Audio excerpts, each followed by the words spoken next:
Good morning, Dana here. One of the things that I've heard from many of you is that you miss being physically present with the people in your life, whether that's coworkers, people that you serve in your job, your friends, your family, your grandchildren, and you want nothing more than to hold them. You feel the pang of this loss. You recognize what you had and how you have it no longer and how you desire that. And desire is an interesting thing because it can tell us something important about what's going on. You see, we all know this, but we are made for community. God said in Genesis 1 or 2, that man was not to live alone. And this does not mean that Adam's supposed to go out and find a wife necessarily, but that Adam is supposed to go and live in community. There's this icon from the Eastern Orthodox Church of the Trinity. It's the Father, Son, and Holy Spirit, represented as the three angels that come to visit Abraham and Sarah in Genesis. And this is to be, here they are in community, in communion with one another, and there is a cup here at the table, and it's supposed to feel like you can enter the scene, that you would come into this place and receive this cup and be in fellowship with the Father, Son, and Holy Spirit.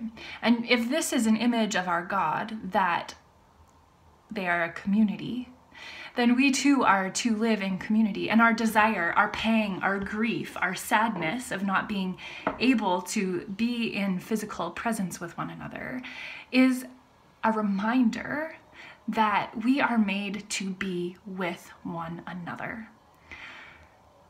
That doesn't mean it hurts less, but that desire reminds us of who God has created us to be and how God has created us to be social and in community with one another. And as I've been reflecting on this, of course, I went to this idea that other people throughout history have had this problem as well. And so, of course, Dietrich Bonhoeffer, who lived during World War II and who was in prison for a while, has written on this in his book, Letters and Papers from Prison. So I want to read you a few things from it. He says this: "Nothing can fill the gap when we are away from those we love, and it would be wrong to try and find anything. We must simply hold out and win through. That sounds very hard at first, but at the same time, it is a great consolation, since leaving the gap unfilled preserves the bonds between us. It is nonsense to say that God fills the gap.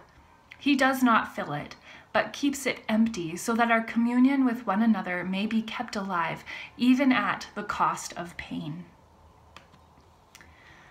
He goes on to say that our anxiety and our worry for others should be something that is transformed into prayers for other people's well-being, that we take our worries and concerns and we place these people into the hands of God. And so as we approach Easter and are separated, here is a prayer from the Celtic Daily Prayer Book that says this, and you can use it as you will.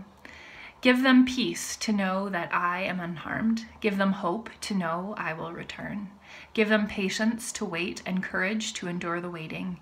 Give them strength so that they will not grow weary." Or you can change it around to yourself. "Give me peace to know that they are unharmed. Give me hope to know they will return. Give me patience to wait and courage to endure the waiting. Give me strength so that I will not grow weary." May you know that your desire and your grief to be with others is a longing and is good. It is good.